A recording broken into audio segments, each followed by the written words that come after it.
झांसी की रानी कविता का ये दूसरा भाग है, सुभद्रा कुमारी चौहान के द्वारा रचित हुई।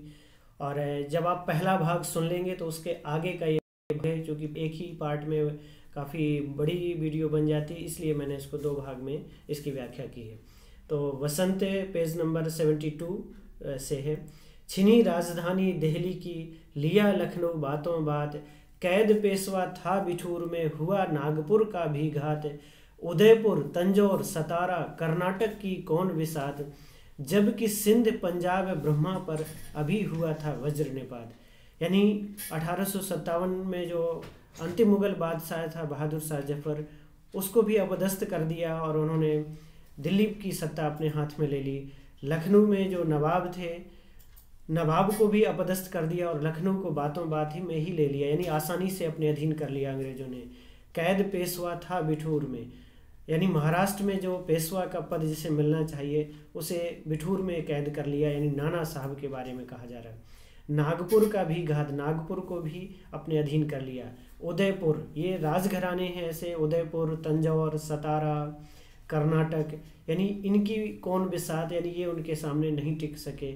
जबकि सिंध का जो प्रांत है, पंजाब का इलाका है, ब्रह्मा यानी वर्मा का जो इलाका है, उसको भी अभी अभी उन्होंने अपने अधीन लिया था। ये सबसे बाद में जाने वाले जो अधीन होने वाले राज्य थे। बंगाल मद्रास आदि की भी तो यही कहानी थी। बंगाल का क्षेत्र, मद्रास का क्षेत्र, इन सब की भी यही कहानी हुई कि ये धीरे धीरे अंग्रेज़ों के अधीन चले गए। इन्होंने संघर्ष भी किया लेकिन नहीं टिक पाए और इन्हें अधीनता स्वीकार करनी पड़ी। रानी रोई रनिवासों में, बेगम गम से थी बेजार, उनके कपड़े गहने कपड़े बिकते थे कलकत्ते के बाजार, सरे आम नीलाम छापते थे अंग्रेज़ों के अखबार, नागपुर के जेवर ले लो, लखनऊ के लो 9 लाख हार। अंग्रेज़ों ने सिर्फ राजाओं को अधीन ही नहीं किया, बल्कि उनके मनोबल को तोड़ने के लिए, जो प्रजा के मन में उनके प्रति जो सम्मान था उसको पद दलित करने के लिए, उसको कमज़ोर करने के लिए उन्होंने उनकी चीज़ों को एक नीलाम किया और खुले मार्केट में उनकी नीलामी की और उन्हें बेचा। कि नागपुर के जो जेवर हैं, नागपुर में के जो राजा के पास थे जो बहुत महंगे जेवरात थे, वो भी उन्होंने मार्केट में नीलाम कर दिए। लखनऊ का जो 9 लाख हार, 9 लाख का हार या 9 लेयर का हार जो था, वो भी बहुत बेशकीमती था और एक तरह से सम्मानजनक हार माना गया है।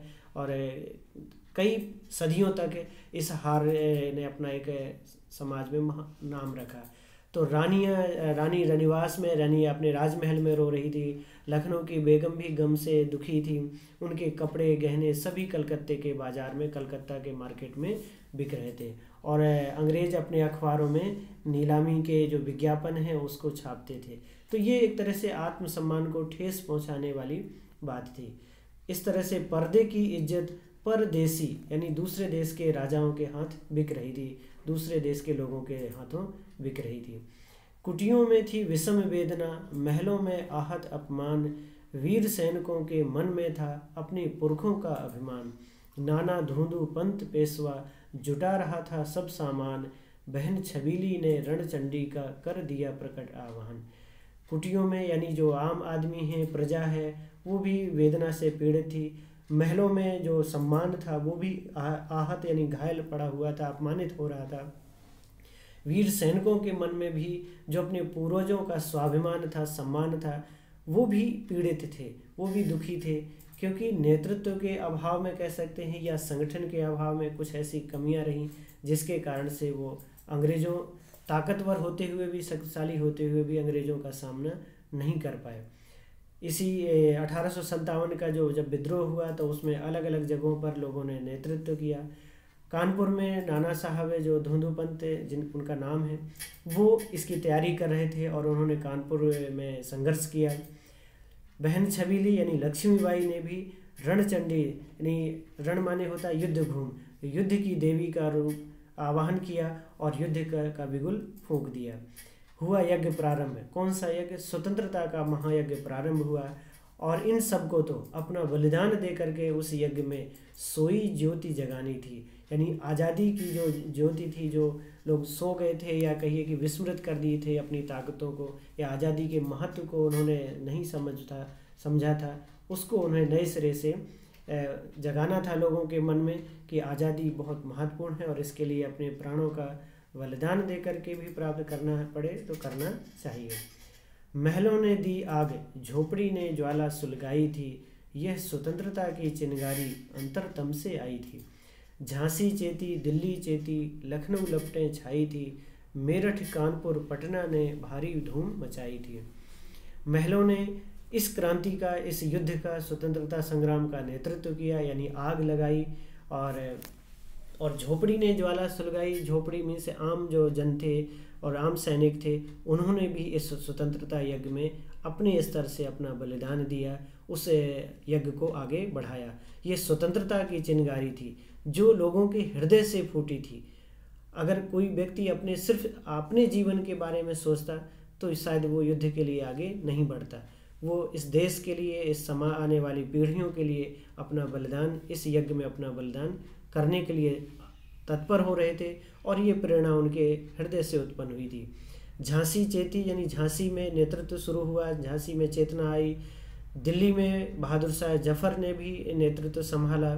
जो मेरठ से सैनिक से निकल करके गए थे, उन्होंने अपना राजा घोषित कर दिया बहादुर शाह जफर को और उस सेना का नेतृत्व उन्होंने किया।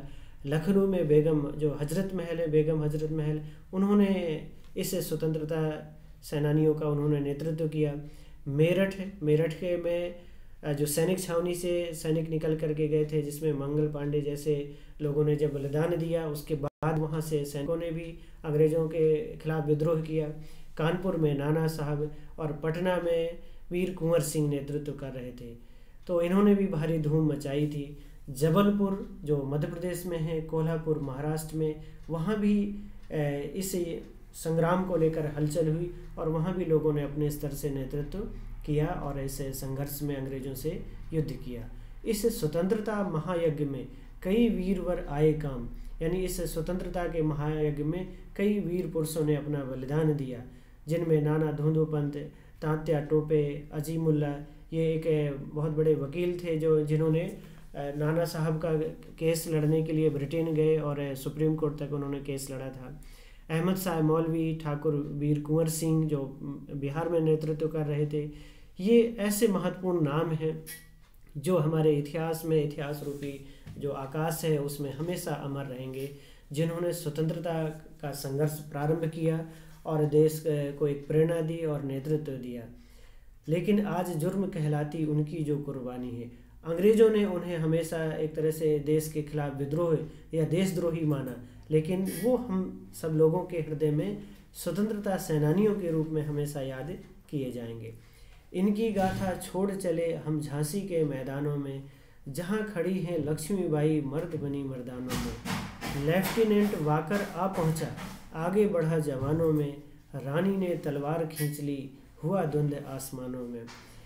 यानी बहुत से ऐसे स्वतंत्रता सेनानी हैं जिनकी गाथाएं गाई जा सकती हैं, लेकिन रानी लक्ष्मीबाई का वर्णन करते हुए उन्होंने कहा, सुभद्रा कुमारी चौहान ने, कि हम झांसी के मैदानों में आकर के लक्ष्मीबाई को देखें तो वो तमाम सैनिकों के बीच में मर्द बनकर खड़ी हैं और उन्होंने युद्ध का नेतृत्व किया। लेफ्टिनेंट वाकर उसी समय वहां आया अपनी सैनिक टुकड़ी लेकर के और रानी से युद्ध हुआ, द्वंद्व युद्ध हुआ और उन्होंने अंग्रेज़ों का सामना किया। जख्मी होकर के, घायल होकर के लेफ्टिनेंट वाकर को वहाँ से भागना पड़ा। रानी वहाँ से जब झांसी में नेतृत्व करना मुश्किल हो गया या अंग्रेज़ों की सेना बहुत अधिक बढ़ाई, उन्होंने किले में कब्जा जमा लिया, तो इसी बीच वहाँ झलकारी बाई नाम की एक युवा महिला थी जिसने लक्ष्मीबाई बन करके कुछ देर तक अंग्रेज़ों को वहाँ उलझाए रखा और इसी बीच रानी लक्ष्मीबाई कालपी की ओर अपनी साथियों के साथ, कुछ सैनिकों के साथ निकल करके आगे आई। कई कर 100 मील निरंतर पर 100 मील पार करके, यानी 150 किलोमीटर निकल करके वहाँ घोड़ा थक कर गिरा भूमि पर, गया स्वर्ग तत्काल सिधार। घोड़ा लगातार इतना चलते हुए, दौड़ते हुए थक करके गिर गया, उसकी मृत्यु हो गई।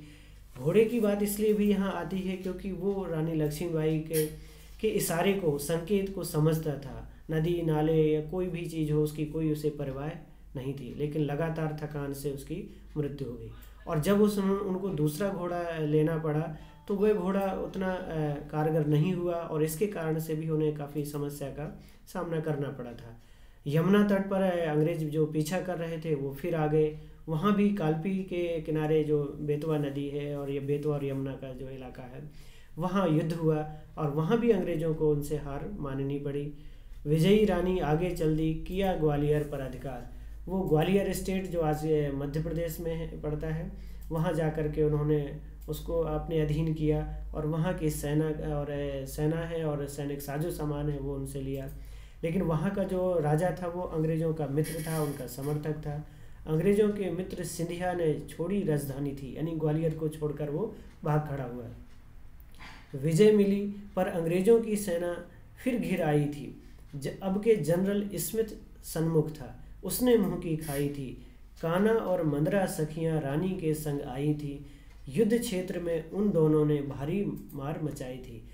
यानी रानी लक्ष्मीबाई के साथ है उनकी प्रेरणा से अन्य महिलाएं भी थी जो सामान्यतः घर गृहस्थी चलाने वाली महिलाएं, लेकिन रानी की प्रेरणा और प्रशिक्षण से उन्होंने भी युद्ध भूमि में अपना कुशल नेतृत्व किया और युद्ध किया, जिनमें कुछ नाम आते हैं जिसमें यहाँ लेखिका ने कवित्री ने कान्हा और मंदरा को नाम लिया है जो लक्ष्मीबाई के साथ थी। लेकिन युद्ध भूमि में वो भी संघर्ष करते हुए अंग्रेज़ों से शहीद हो जाती हैं, बलिदान हो जाती हैं और पीछे से ह्यूरोज जनरल ह्यूरोज आ गया।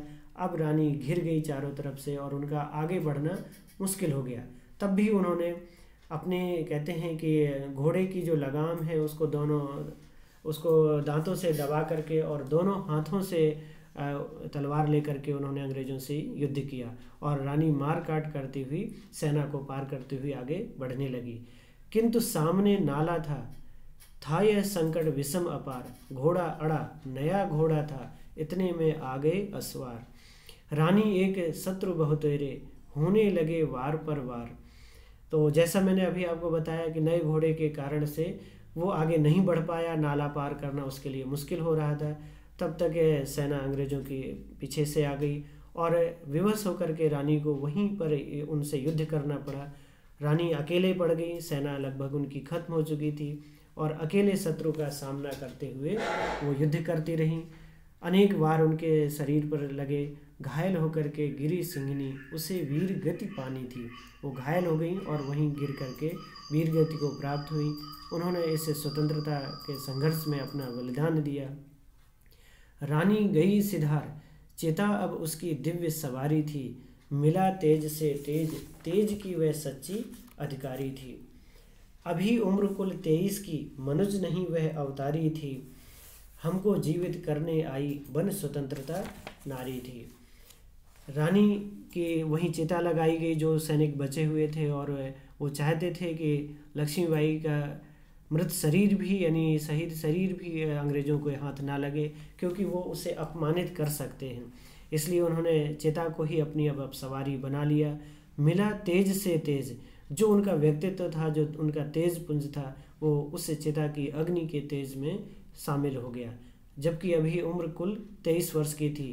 शायद वो मनुष्य नहीं बल्कि एक अवतारी देवी स्वरूप थी, जो सिर्फ स्वतंत्रता के संघर्ष के लिए या स्वतंत्रता का जो महायज्ञ प्रारंभ करने के लिए ही शायद उन्होंने मानव शरीर धारण किया था। वो हमको जीवित करने आई थी।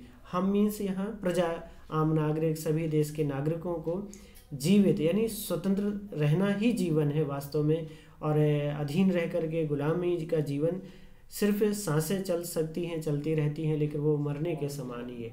तो वो जीवित करने के लिए, प्रेरणा देने के लिए स्वतंत्रता ने जैसे स्वयं नारी का रूप धारण किया हो, मानव रूप धारण किया हो।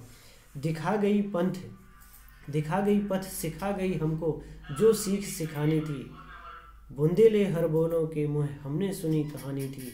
खूब लड़ी मर्दानी में तो झांसी वाली रानी थी। वह हम सबको रास्ता दिखाने आई थी, पथ माने रास्ता, और जो वो सिखाना चाहती थी वो उन्होंने उतने कम समय में हम सबको सिखा दिया। आज़ादी के महत्व को, आज़ादी के प्रति अपने बलिदान को, संघर्ष को, और अपना काम पूरा करके वो चली गई। यह कहानी हमने बुंदेलों से ये सुनी है कि वो खूब एक मर्द थी और मर्द बन करके उन्होंने युद्ध किया। जाओ रानी याद रखेंगे हम कृतज्ञ भारतवासी, यह तेरा बलिदान जगावेगा स्वतंत्रता अविनाशी। होवे चुप इतिहास लगे सच्चाई को चाहे फांसी। हो मदमाती विजय मिटा दे गोलों से चाहे झांसी। तेरा स्मारक तू ही होगी, तू खुद अमिट निशानी थी। बुंदेले हर बोलों के मुँह हमने सुनी कहानी थी। खूब लड़ी मर्दानी वह तो झांसी वाली रानी थी। हम सब कवित्री ने हम सब भारतवासियों की ओर से कहा कि रानी आप जाएं, आप सम्मान से यहाँ विदा हों। हम कृतज्ञ हैं आपके कि आपने हमें ये प्रेरणा प्रदान की। हम आपका बलिदान हमेशा याद रखेंगे। आपने ये स्वतंत्रता का जो बिगुल फूंका है या स्वतंत्रता की जो प्रेरणा प्रदान की है उसको हम हमेशा याद रखेंगे। भले ही इतिहास आपके बलिदान को लेकर चुप हो जाए या लोग सच्चाई को फांसी लगा दें, यानी सच बोलने से कतराने लगे या सच को छिपा दें, या फिर विजय में मदमस्त होकर के कोई भी ताकतें गोलों से यानी तोप के गोलों से झांसी का नामो निशान मिटा दे, तब भी आपका बलिदान आप ही हैं, यानी आपका स्मारक हमेशा हमारे हृदय में विद्यमान रहेगा। आपने जो ये अमिट निशानी छोड़ी है वो हम सब भारतवासी अपने हृदय में बना करके रखेंगे। और ये सब प्रेरणादायी कहानियाँ हमने बुंदेले हर बोलों के मुँह सुनी हुई हैं कि वह खूब लड़ी मर्दानी वह तो झांसी वाली रानी थी। तो कवित्री सुभद्रा कुमारी चौहान ने एक लंबी कविता के माध्यम से झांसी की रानी लक्ष्मीबाई के बलिदान, उनकी वीरता, उनके साहस और संघर्ष की कहानी कविता के रूप में प्रस्तुत की है, जिसे मैंने इन 2 वीडियो के माध्यम से आप तक पहुंचाने का प्रयास किया है। और मुझे उम्मीद है कि आपको ये पाठ समझ में आया होगा। धन्यवाद।